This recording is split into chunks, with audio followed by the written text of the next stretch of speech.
pandemiyle beraber daha çok önem arz eden temizlik, hijyen ve buraların tekrar kullanışlı hale getirilebilmesi için mutat yapılması gereken bakımlar vesilesiyle okullarımızın yaşadığı, personel giderleri vesilesiyle okullarımızın yaşadığı bir bütçe sıkıntısı söz konusu.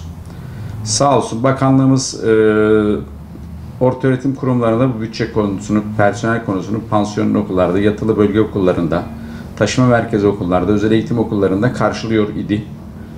Bu sene itibariyle de bütçe kullanma eğitimleri vermek suretiyle temel eğitim okullarında da buna başladı. 3'e 2 dediğimiz kalem, işte kırtasiyeydi, temizlik malzemesiydi, ihtiyaçlarını karşılamak gibi.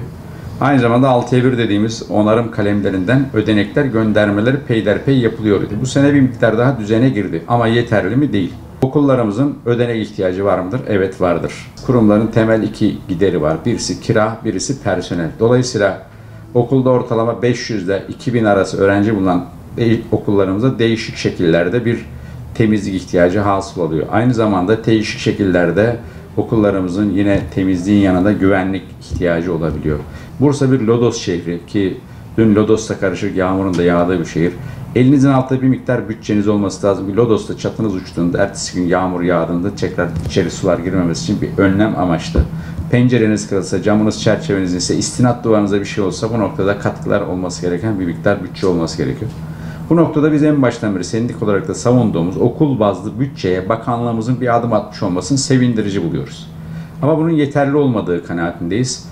Biliyorsunuz asgari ücrete yapılan artışlar, işçi maliyetlerinin artması, emtia fiyatlarının, gıda fiyatlarında yapılan artış, resmi rakamlara %70'in üzerindeki enflasyon oranlarından kaynaklı servis ücretinden eldivenden merdivene yaşanmış olan zamlar, akaryakıttaki artışlar, okulları yöneten arkadaşlarımızın da bunları çevirebilmek için belli bir miktarda bütçeye bakanlığımız katkısı vermek suretiyle ihtiyacını karşılamaya çalışıyor. Burada şöyle şey her dönemde, kayıt döneminde çıkıyor, işte zorla kayıt parası alınıyor. Böyle bir şey yok. Kimseye zorla bir şey istenmediğine şahidiz. Tabii insanımız illa belli noktalarda işte ben şurada okusun, burada okusun, okul aile birliğine de katkı sunayım tarzı kendi talepleri doğrultusunda da okul aile birliklerinin bu noktada bağış kabul ettiğini de biz biliyoruz. Ama kimsenin zorlanmadığını, zorlanmaması gerektiğini de tekrar ifade etmek istiyoruz.